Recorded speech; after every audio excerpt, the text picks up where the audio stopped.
우리 옆에 계신 성도들과 인사 한번 할까요? 우리 사랑합니다. 우리 축복합니다. 네, 사랑합니다. 축복합니다. 이 플립사이드란 말이 있습니다. 이 아담 잭슨이 지은 책 제목이기도 한데, 이 말은 레코드의 뒷면, 즉 사물이나 사람, 현상의 이면, 이 반대면을 뜻하는 말입니다.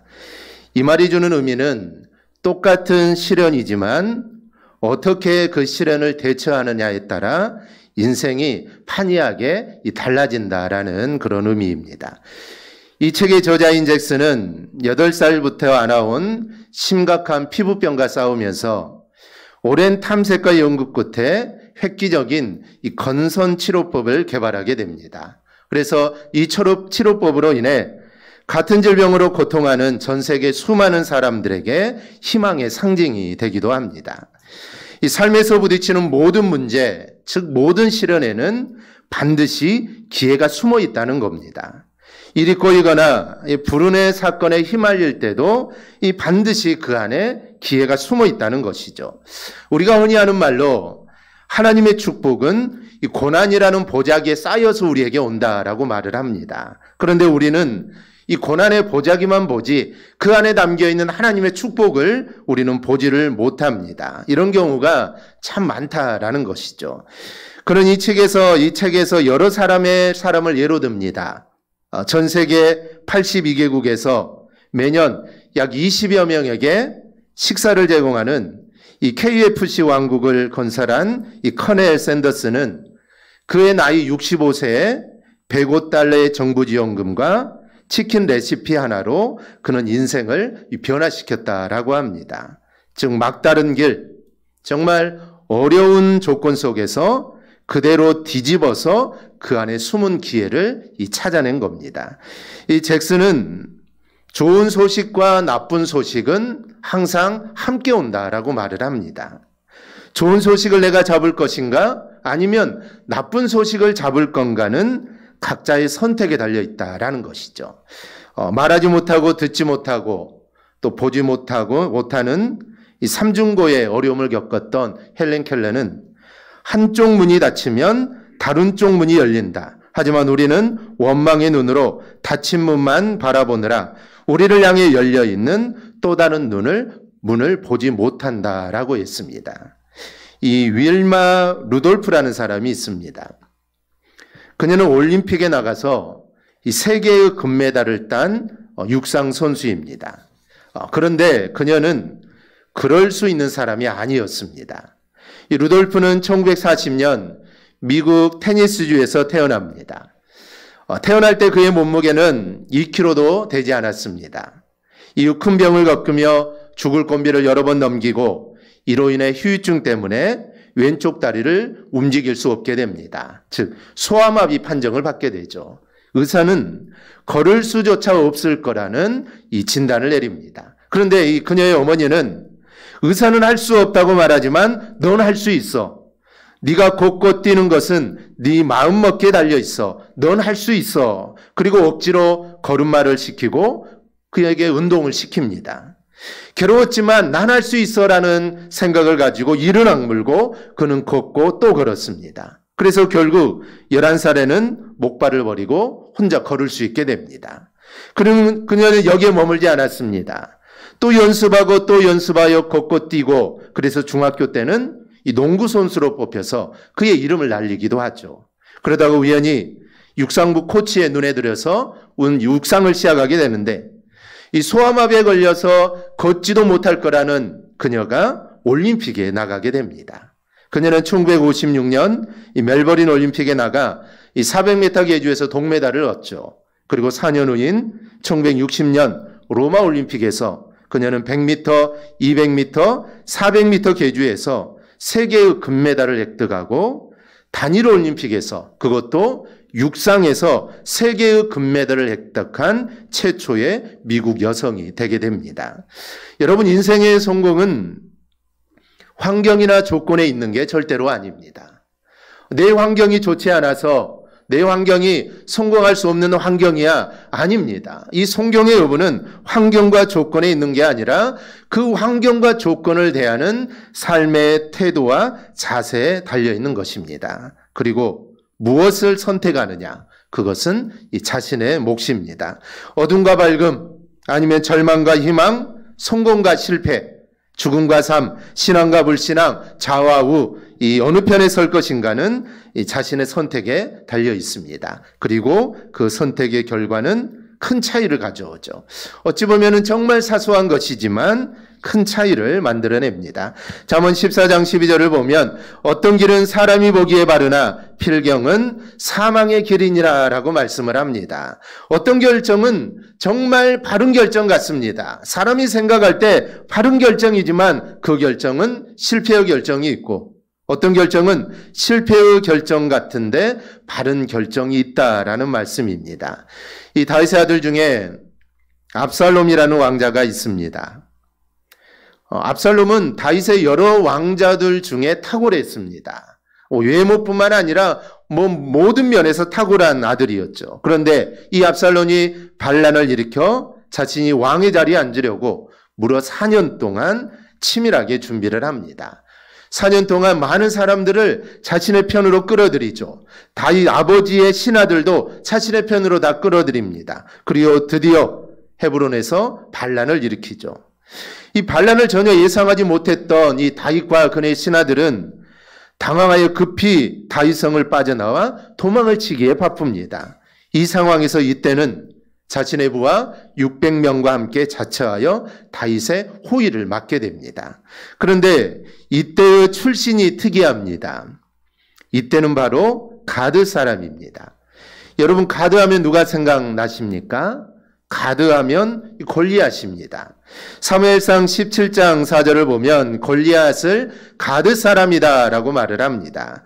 이 가드는 골리앗의 고향으로 블레셋의 여러 성읍 중에 아주 중요한 성읍 중에 하나입니다. 그런데 그런 가드 출신인 이때가 다윗을 호위를 하게 되죠. 많은 군사들과 사람들이 압살롬의 편에 섰습니다. 다윗의 신하들도 압살롬의 편에 서고 그의 충성스러운 군인들 중에서도 압살롬의 편에 든 사람이 있습니다. 그런데 이때와 600명의 가드 출신, 즉 블레셋 사람의 이 군인들은 이 절체절명의 위기의 순간 다윗을 보호하는 군사가 됩니다. 오늘 우리는 이때를 살펴보면서 함께 은혜를 나누고자 합니다. 먼저 이때는 하나님을 선택합니다. 이때가 언제부터 다윗 편에 섰는가는 우리가 정확히 알 수가 없습니다. 본문 20절은 어제라고 말을 하는데 이것은 오늘 하루 전인 어제를 의미하는 단어가 아니라 시간적으로 멀지 않은 과거를 나타내는 이 부사입니다. 따라서 어제 왔다는 표현은 이때가 어제 다윗에게 왔다는 말이 아니라 하루 전에 왔다는 의미가 아니라 온 지 얼마 되지 않았다라는 의미입니다. 아마 다윗이 사울 왕을 피해 이 도망을 다닐 때 다윗을 따라다닌 걸로 추정이 됩니다. 이 다윗이 사울을 피해 도망을 다닐 때 그는 가끔 이 블레셋 사람들의 지역에 거할 때도 있었습니다. 아마 이때가 다윗을 만났을 것이 분명합니다. 그리고 어떤 계기가 있어 이 다윗을 따랐을 겁니다. 그런데 이것은 아주 큰 의미가 있습니다. 블레셋 사람들은 주로 이 다곤신을 섬기는데 이제부터 다윗을 따른다는 것은 내가 블레셋의 종교를 버리고 내가 하나님을 믿는다라는 것을 의미합니다. 단순히 우리가 생각하는 그냥 종교를 바꾸는 의미가 아니라 그 당시에는 종교를 바꾸는 것은 큰 의미가 있습니다. 이런 비슷한 상황이 성경에 나오는데 바로 룻기입니다. 룻기를 보면 이 베들레헴에 살던 나오미가 베들레헴에 기근이 들자 기근을 피해 모압으로 내려가게 되죠. 물론 남편 엘리멜렉과 두 아들 말론과 기론도 함께 갑니다. 그리고 그곳에 살면서 두 아들을 모압 여인과 결혼을 시키죠. 바로 룻과 오르바입니다. 그런데 모압에 거한 지 10년 만에 엘리멜렉과 두 아들이 모두 다 죽게 되고 3명의 여인만 남게 되죠. 그때 마침 베들레헴에서 들려오는 소식이 이제 흉년이 다 끝나고 이제 풍년이 들었다는 소식이 들려옵니다. 그때 나오미는 야, 내가 다시 베들레헴으로 고향으로 내가 돌아가야겠다라고 생각을 갖고 두 며느리를 불려서 너희 모두 친정으로 돌아가라는 것이죠. 남편도 없습니다. 자녀도 없습니다. 그러니 친정으로 돌아가 새 삶을 찾으라는 것이죠. 그러자 오르바는 그렇게 하겠다고 합니다. 룻기 1장 15절에 보면 오르바는 그 여인은 그 백성과 신에게 돌아가게 됩니다. 그러니까 당시에는 민족과 종교가 일치되던 그런 때입니다. 즉 내가 블레셋 사람이면 나는 다곤 신을 섬기는 겁니다. 다른 신을 섬길 수 없습니다. 즉 종교와 민족은 함께 가는 겁니다. 유대인이라면 여호와를 섬기는 것이죠. 다른 거는 섬길 수 없습니다. 만약 유대인이 다른 신을 섬긴다면 그 사람은 돌에 맞아 죽게 되죠. 즉 종교와 민족은 하나였던 시대입니다. 그리고 그런데 룻은 다른 선택을 하게 되죠. 그래서 우리 룻의 말을 통해서 이런 일들을 또 한번 우리가 확인할 수 있습니다. 그리고 룻의 이 고백은 성경에 나온 고백 중에 최고의 고백이라 생각이 듭니다. 우리 모두도 이런 고백을 할 수 있기를 축복합니다. 우리 함께 봉독합니다. 룻기 1장 16절입니다. 룻이 이르되 내게 어머니를 떠나며 어머니를 따르지 말고 돌아가라 강권하지 마옵소서. 어머니께서 가시는 곳에 나도 가고 어머니께서 머무시는 곳에서 나도 머물겠나이다. 어머니의 백성이 나의 백성이 되고 어머니의 하나님이 나의 하나님이 되시리니. 아멘. 룻은 어머니를 따라 어머니의 하나님을 섬기겠다는 겁니다. 모압 족속이니 그녀가 섬기는 신이 있을 겁니다. 민족은 종교와 함께 간다고 했습니다. 그런데 이 룻은 그걸 버리고, 즉 종교를 버리고 민족도 버리겠다는 것입니다. 즉 부모도 버리겠다는 것이죠. 그리고 어머니가 섬기는 그 하나님을 내가 믿겠다라는 것이죠. 그래서 룻은 어머니의 민족을 선택했고 어머니가 믿던 하나님을 선택해 베들레헴으로 돌아와 다윗의 조상이 되는 이 복을 받습니다. 이때의 상황도 이와 비슷합니다. 이때도 블레셋에서 가드에서 태어났으니 블레셋의 종교를 믿었을 겁니다. 그러나 이제 다윗을 따르면서 블레셋의 종교를 버립니다. 그리고 다윗이 믿던 하나님을 믿게 됩니다. 그런데 이것은 아주 탁월한 선택이죠. 여호수아 2장 11절 끝부분을 보면 너희 하나님 여호와는 위로는 하늘에서도 아래로는 땅에서도 하나님이시니라 라는 말씀이 있습니다. 이 개역 한글에는 상천하지의 하나님이다 라고 이렇게 표현을 하죠. 이는 온 우주에 계시는 하나님이라는 뜻입니다. 당시 우상들은 어떤 특정 지역과 대상에게만 영향력을 미치게 됩니다. 이 블레셋 사람이 다곤 신을 섬기는데 이 다곤 신은 블레셋에만 영향을 미치는 신입니다.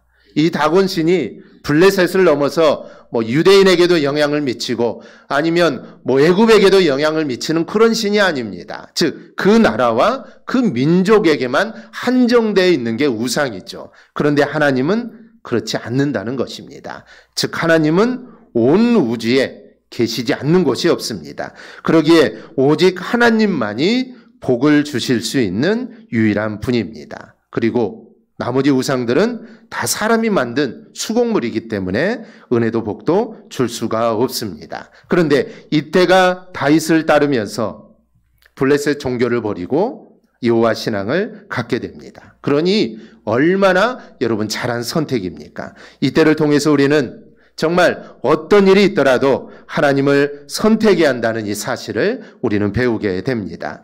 우리가 선택해야 하는 순간들이 참 많습니다. 작은 일에서부터 큰 일까지 내가 결정을 해야 될 일들이 참 많죠.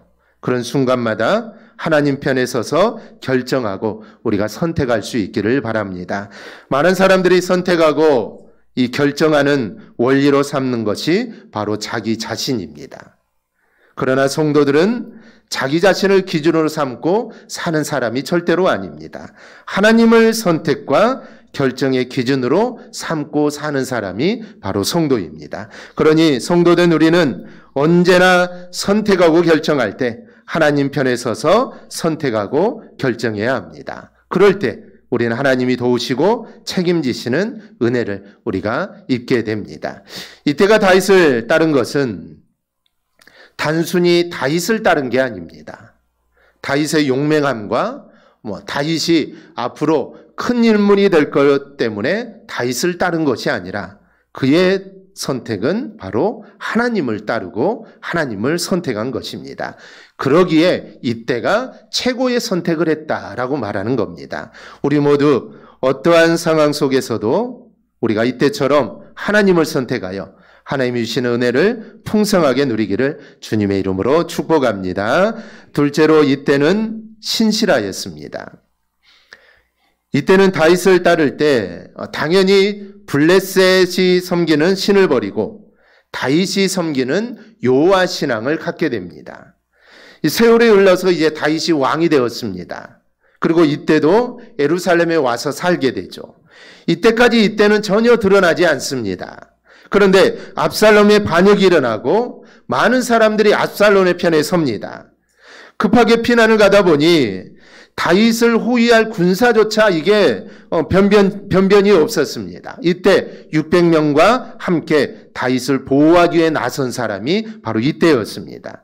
얼마나 이 피난이 급했는지 17절을 보면 예루살렘 성의 마지막 짐인 벳메르하게 이르러 누가 자신을 따르고 있는지 그제서야 확인을 합니다. 즉 빠져나오기 바빠서 도망쳐오기 나빠서 누가 자신을 호위하고 있는지 그리고 누가 자신을 지금 따라하고 있는지 그것을 확인할 수조차 없었습니다. 그래서 이제 예루살렘을 거의 벗어난 마지막 집에 이르러서야 이제 한숨을 돌리고 야 누가 나를 따라오고 있는가? 신하 중에 누가 내 편에 섰는지 나를 호위한 군사들은 누구인지 그때서야 확인을 합니다. 그때 다윗이 보니 다윗을 호위한 군사들이 바로 이때가 거느린 블레셋 사람 600명이었다는 겁니다.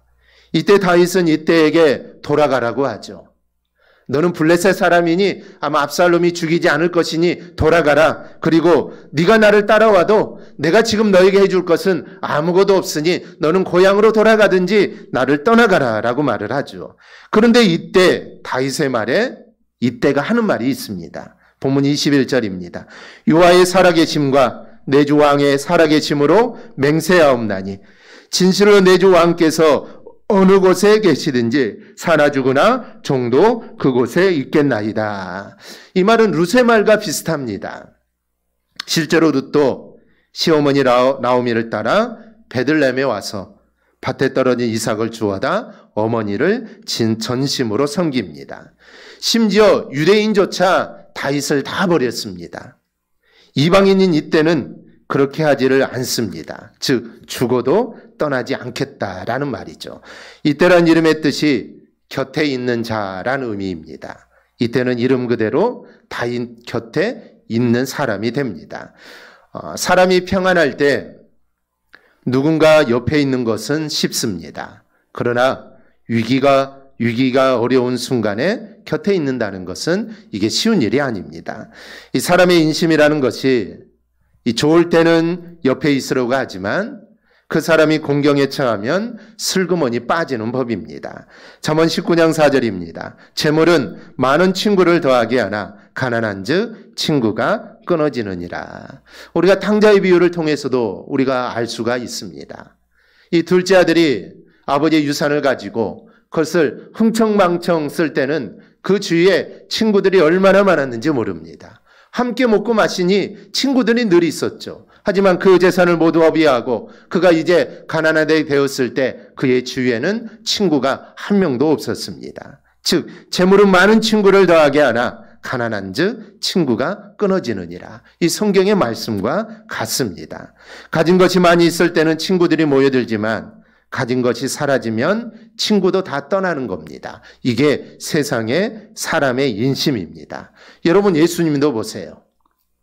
그렇게 많은 사람들이 예수님을 따랐지만 막상 예수님이 십자가에 달리자 곁에 있는 사람들이 없습니다. 심지어 제자들도 떠납니다. 여러분 모든 사람이 다 떠나도 제자들은 남아있어야 하지 않겠습니까? 그런데 그 제자들도 떠납니다. 그러나 이때는 지금 모든 것을 잃은 다윗 댁에 와서 옆에 있으면서 다윗을 호위하겠다고 합니다. 그러니 이때는 참으로 신실한 사람입니다.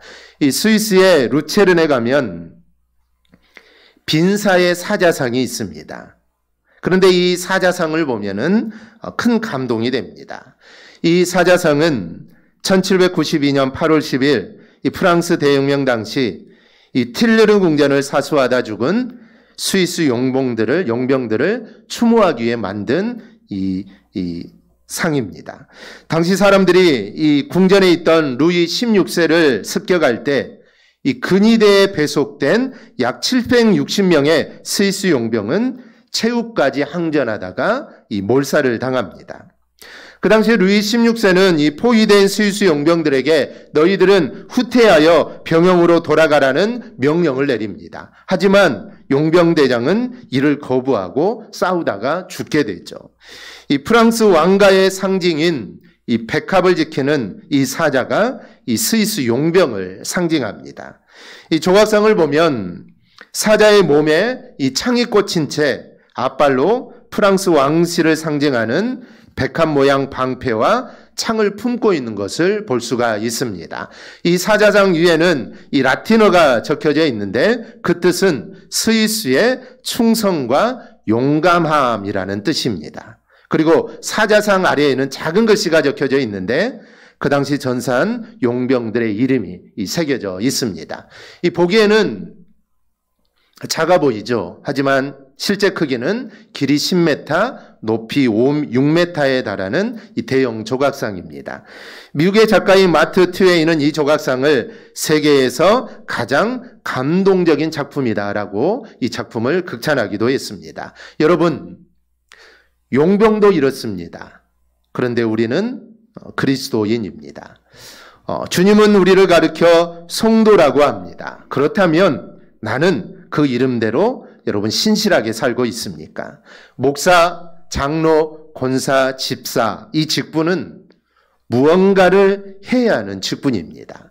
즉 하나님이 우리에게 명예로 너는 목사요, 장로요, 권사요, 집사요 이 명예로 우리에게 이 직분을 주신 게 절대로 아닙니다. 그렇다면 내가 그 직분의 모습으로 신실하게 살고 있는지 내 자신을 우리는 돌아봐야 합니다. 목사답게, 장로답게, 권사답게, 집사답게, 그리고 성도답게 신실하게 내가 살고 있는지 내 자신을 돌아봐야 합니다. 이 초대 7교회 중에 책망만 받은 사대교회가 있습니다.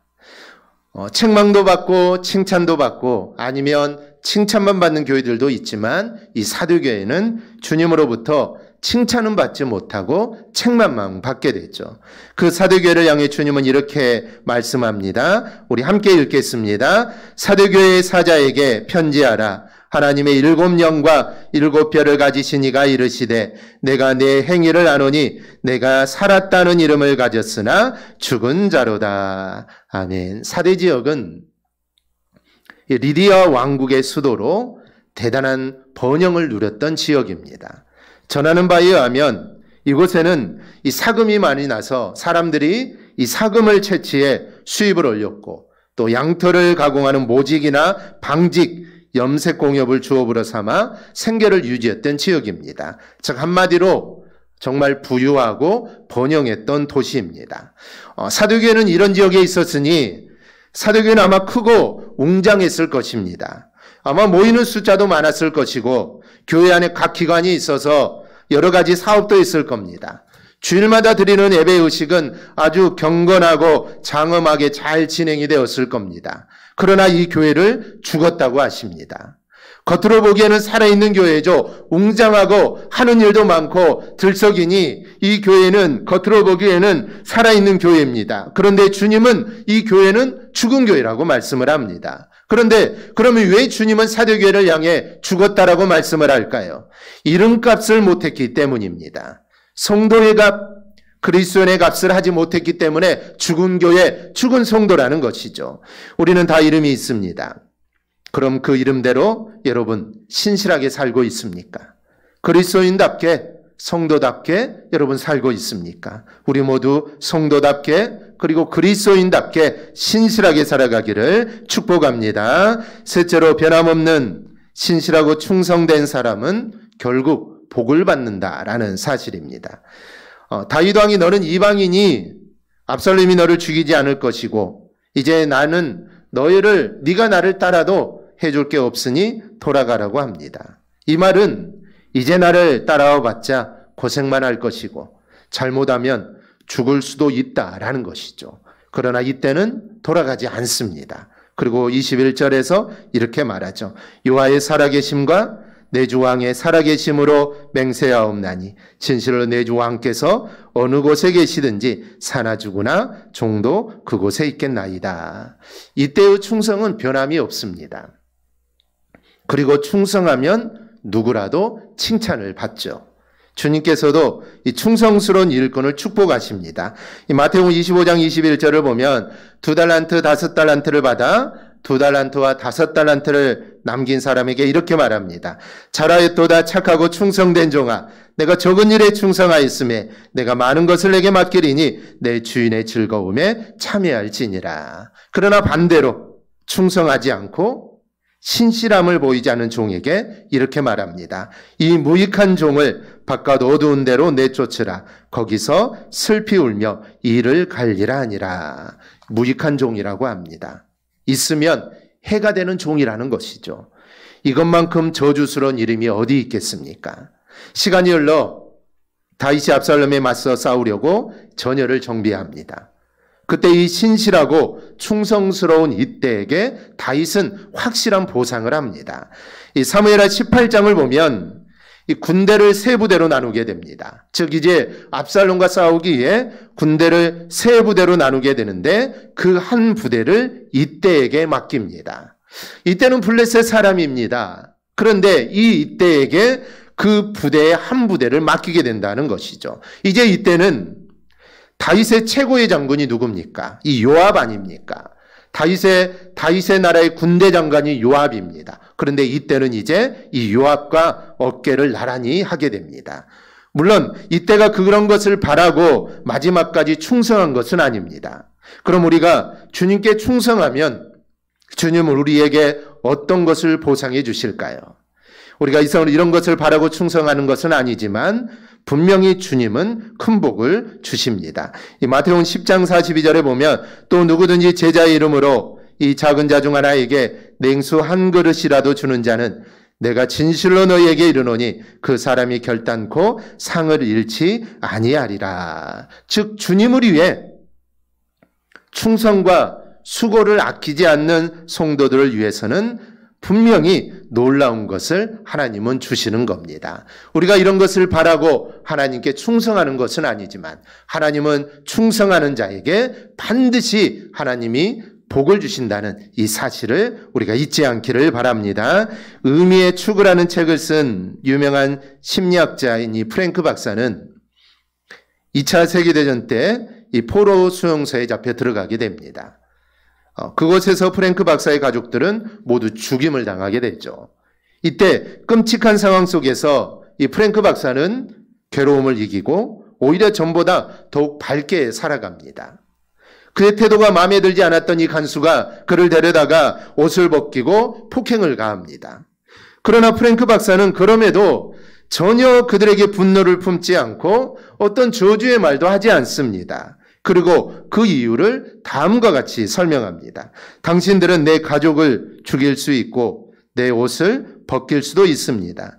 나의 자유를 빼앗을 수도 있고 나를 폭행할 수도 있습니다. 하지만 내가 이런 일들에 대해서 반응하는 태도의 자유만큼은 결코 빼앗을 수 없습니다. 나는 당신들이 지금 나를 죽인다고 해도 나의 행동을 바꾸지 않을 것입니다. 이런 마음가짐으로 프랭크 박사는 멀쩡한 정신과 육체로 수용소에서 해방되기까지 그는 살아남을 수가 있게 됩니다. 그리고 그때의 자신의 경험을 토대로 이 의미요법이라는 것을 창안해서 정신적 문제로 고민하는 많은 환자들에게 이 도움을 주게 됩니다. 이렇게 어떤 일이든지 우리의 태도와 반응은 전적으로 우리의 결정에 달려 있습니다. 우리에게 일어나는 문제와 상황은 우리가 선택을 할 수는 없습니다. 우리에게 일어나는 상황은 내가 선택할 수가 없죠. 하지만 우리의 반응은 내가 결정할 수 있다라는 겁니다. 이것은 우리의 신앙도 마찬가지입니다. 누군가가 우리에게 어려움을 줄 수 있습니다. 나를 힘들게 할 수도 있고 누군가가 내 믿음을 방해할 수도 있습니다. 그런데 우리가 하나님을 선택하면 우리의 마음에 있는 믿음을 그 누구도 빼앗을 수 없고 그 믿음은 이때처럼 결국 나에게 복이 되는 것입니다. 여러분, 이때처럼 어떤 상황이든 주님을 선택하기를 바랍니다. 이 선택은 나에게 있습니다. 나에게 있는 것이죠. 내가 하나님을 선택할 것인지 아니면 내가 다른 것을 선택할 것인지, 오늘 이때처럼 내가 다윗을 선택할 것인지 아니면 내가 지금 대세인 압살롬을 내가 선택할 것인지, 그 선택의 자유는 바로 이때에게 있는 것입니다. 우리의 믿음도 마찬가지입니다. 내가 누구를 선택할 것인가? 내가 믿음을 선택할 것인가? 아니면 내가 불신앙을 선택할 것인가? 이 선택은 바로 내 자신에게 있다라는 것입니다. 그러니 우리는 어떤 상황 속에서도 우리는 늘 주님을 선택해야 합니다. 도저히 내가 정말 주님을 선택할 수 없는 상황 속에서도 여러분 주님을 선택해 보시기를 바랍니다. 그 길이 반드시 나에게 복이 될 것이고 좋은 결과를 나에게 가져오게 될 것입니다. 바로 이러한 믿음이 오늘 말씀을 듣는 우리 모두에게 넘쳐나기를 주님의 이름으로 축원합니다. 아멘. 기도하겠습니다.